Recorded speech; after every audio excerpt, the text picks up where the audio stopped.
আসসালামু আলাইকুম। জানিয়ে দিব এই মাত্র পাওয়া সংবাদ।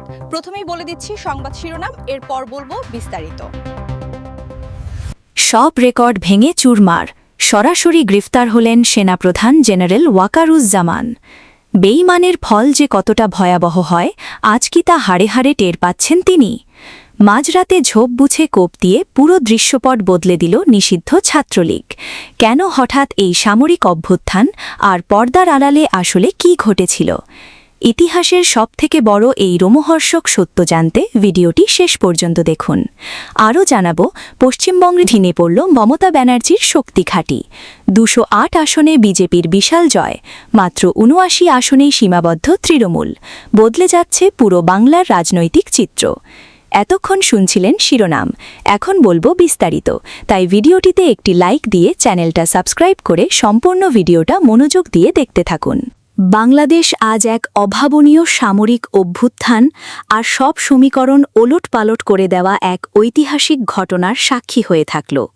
সবথেকে বড় ব্রেকিং নিউজ, দেশের সামরিক অন্দরমহলে আজ এক বিশাল বিস্ফোরণ ঘটেছে যখন খবর ছড়িয়ে পড়েছে যে বর্তমান সেনাপ্রধান জেনারেল ওয়াকারুজ্জামানকে গ্রেফতার করা হয়েছে। প্রতিরক্ষা বাহিনীর নির্ভরযোগ্য সূত্র থেকে পাওয়া তথ্য অনুযায়ী এক বিশেষ অভিযানের মাধ্যমে তাকে আটক করা হয় এবং বর্তমানে তাকে এক অজ্ঞাত স্থানে নিয়ে যাওয়া হয়েছে। এই খবরটি ছড়িয়ে পড়ার পর থেকেই সেনানিবাস থেকে শুরু করে দেশের প্রতিটি মোড়ে এক বিশাল আতঙ্ক আর বিস্ময় সৃষ্টি হয়েছে। সবথেকে বড় ধামাকা হল এই পুরো পরিস্থিতির পেছনে থাকা গোপন শক্তির হাত। গোয়েন্দা রিপোর্ট অনুযায়ী নিষিদ্ধ ঘোষিত ছাত্রলীগের একটি বিশেষ অংশ মাঝরাতে ঝোপ বুঝে কোপ দেওয়ার মতো এক ভয়ঙ্কর কৌশল নিয়ে এই নাটকীয় পটপরিবর্তনে সরাসরি ভূমিকা রেখেছে। বেইমানির অভিযোগ এবং ক্ষমতার দ্বন্দ্বে সেনাপ্রধানের এই পতন বাংলাদেশের ইতিহাসে এক নজিরবিহীন অধ্যায় হয়ে থাকবে। হঠাৎ করে এই সামরিক রদবদল পুরো দক্ষিণ এশিয়ায় এক বিশাল তোলপাড় সৃষ্টি করেছে। আন্তর্জাতিক গোয়েন্দা সংস্থা এবং রাজনীতির নীতি নির্ধারণী মহল থেকে পাওয়া তথ্য অনুযায়ী এই গ্রেফতার প্রক্রিয়াটি কোনো সাধারণ প্রশাসনিক সিদ্ধান্ত নয়, বরং এটি এক সুপরিকল্পিত দাবার চাল। দীর্ঘদিনের অভ্যন্তরীণ ক্ষোভ এবং বিভিন্ন মহলে করা বেইমানির প্রতিশোধ নিতেই এমন একটি চরম পথ বেছে নেওয়া হয়েছে, যা এখন পুরো রাষ্ট্রযন্ত্রকে এক বিশাল অগ্নিপরীক্ষায় ফেলে দিয়েছে। গোয়েন্দা সংস্থাগুলো বলছে, মাঝরাতে ছাত্রলীগের এই ঝোড়ো তৎপরতা আসলে ক্ষমতার ভারসাম্য লণ্ডভণ্ড করে দেওয়ার একটি সুগভীর মাস্টার প্ল্যান। নথিপত্র অনুযায়ী এই নতুন সমীকরণ আসলে ক্ষমতার মসনদে এক বড় ধরনের শুদ্ধি অভিযানের ইঙ্গিত দিচ্ছে, যা আগামী রাজনৈতিক মানচিত্রকে মুহূর্তের মধ্যে বদলে দিতে পারে। আজ দুপুর হতেই যখন সেনাপ্রধানের গ্রেফতার এবং ছাত্রলীগের গোপন অভিযানের বার্তা রাজপথে ছড়িয়ে পড়ে, তখন থেকেই প্রশাসনের অন্দরমহলে চরম আতঙ্ক আর বিশৃঙ্খলা সৃষ্টি হয়েছে। বিশ্লেষকরা বলছেন, এই খবর বর্তমান নেতৃত্বের জন্য এক চূড়ান্ত সতর্কবার্তা, যা প্রমাণ করছে যে আনুগত্য বদলানোর ফল কতটা তিক্ত হতে পারে। রাজধানীর প্রতিটি মোড়ে আজ একটাই আলোচনা, কেন হঠাৎ সেনাপ্রধানকে সরিয়ে দেওয়া হলো, আর এরপর কে আসছেন ক্ষমতার কেন্দ্রে। প্রশাসনের অন্দরমহলে কান পাতলে শোনা যাচ্ছে, এই বিশাল পরিবর্তনের খবর পাওয়ার পর থেকে অনেক উচ্চপদস্থ কর্মকর্তা এখন তড়িঘড়ি করে নিজেদের অবস্থান পরিষ্কার করার চেষ্টা করছেন। তারা বুঝতে পারছেন যে সামরিক এই বিশাল ঢেউয়ের সামনে টিকে থাকা প্রায় অসম্ভব হয়ে পড়বে। সেনাপ্রধানের পতনের নেপথ্যে সব অন্ধকার সত্য আজ জাতির সামনে উন্মোচিত হল।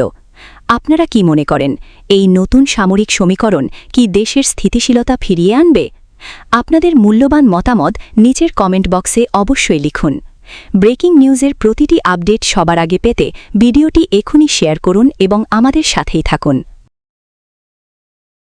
পশ্চিমবঙ্গের রাজনীতিতে ঘটে গেছে এক ঐতিহাসিক পরিবর্তন। দীর্ঘদিনের রাজনৈতিক শক্তিঘাঁটি হিসেবে পরিচিত মমতা বন্দ্যোপাধ্যায়ের তৃণমূল কংগ্রেস এবার বড় ধাক্কার রুখে পড়েছে। বিভিন্ন ভারতীয় গণমাধ্যমের প্রকাশিত তথ্য অনুযায়ী ২০২৬ সালের বিধানসভা নির্বাচনে বিজেপি ২০৭ থেকে ২০৮টি আসনে জয় পেয়ে একক সংখ্যাগরিষ্ঠতা অর্জন করেছে। অন্যদিকে তৃণমূল কংগ্রেসের আসন নেমে এসেছে প্রায় ৭৯ থেকে ৮০টির মধ্যে। এই ফলাফলকে পশ্চিমবঙ্গের রাজনৈতিক ইতিহাসে সবচেয়ে বড় পালাবদল হিসেবে দেখা হচ্ছে। ভোট গণনার শুরু থেকেই বিজেপি এগিয়ে থাকতে থাকে এবং সময় গড়ানোর সঙ্গে সঙ্গে ব্যবধান আরও বাড়তে থাকে।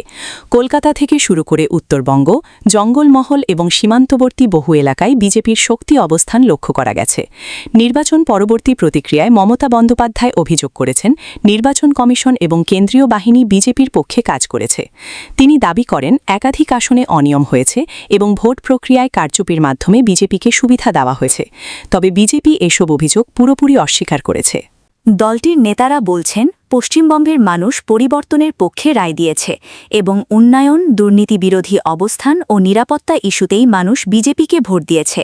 বিজেপির এই জয়ের পর রাজ্য জুড়ে ব্যাপক রাজনৈতিক আলোচনা শুরু হয়েছে। বিশেষ করে মমতা বন্দ্যোপাধ্যায়ের নিজস্ব শক্তি ঘাঁটিতেও তৃণমূলের দুর্বল ফলাফল সবাইকে অবাক করেছে। রাজনৈতিক বিশ্লেষকদের মতে, দীর্ঘদিন ক্ষমতায় থাকার কারণে তৃণমূলের বিরুদ্ধে জনমনে ক্ষোভ তৈরি হয়েছিল এবং সেই সুযোগ কাজে লাগিয়েছে বিজেপি। এছাড়া ভোটার তালিকা সংশোধন, সীমান্ত নিরাপত্তা, দুর্নীতি ও আইনশৃঙ্খলা ইস্যুও নির্বাচনে বড় প্রভাব ফেলেছে বলে ধারণা করা হচ্ছে। এদিকে ফলাফল প্রকাশের পর কিছু এলাকায় উত্তেজনা ও সংঘর্ষের খবরও পাওয়া গেছে। আইনশৃঙ্খলা পরিস্থিতি নিয়ন্ত্রণে রাখতে প্রশাসন অতিরিক্ত নিরাপত্তা ব্যবস্থা গ্রহণ করেছে। বিজেপির পক্ষ থেকে বলা হয়েছে, এটি শুধু একটি নির্বাচনী জয় নয়, বরং পশ্চিমবঙ্গের রাজনীতিতে নতুন যুগের সূচনা। অন্যদিকে তৃণমূল নেতা বলছেন, বলা এই ফলাফল মেনে নিলেও রাজনৈতিকভাবে লড়াই চালিয়ে যাবে এবং আবারও ঘুরে দাঁড়াবে। সব মিলিয়ে পশ্চিমবঙ্গের এবারের নির্বাচন শুধু একটি রাজ্যের সরকার পরিবর্তনের ঘটনা নয়, বরং ভারতের জাতীয় রাজনীতিতেও এর বড় প্রভাব পড়তে পারে বলে মনে করছেন বিশ্লেষকরা।